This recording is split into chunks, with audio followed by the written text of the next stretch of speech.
শালা 45 বছরের ঘুষ দিয়ে চাকরি নেওয়া বুড়া মাল, তাও আবার চাকরি চলে গেছে। কি বলছো এসব তুমি?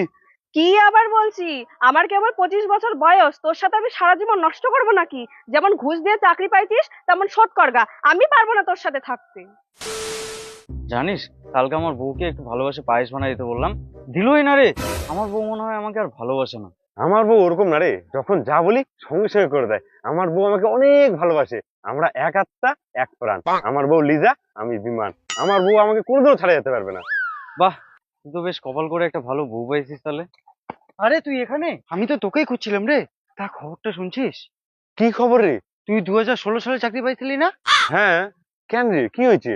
আরে 2016 সালে যতজন চাকরি হয়েছিল সবার বলে চাকরি চলে গেছে। হেই, কি করছিস তুই এগুলা? কি করছি মানে? আমি এক্ষুনি নিউজ দেখে আসলাম।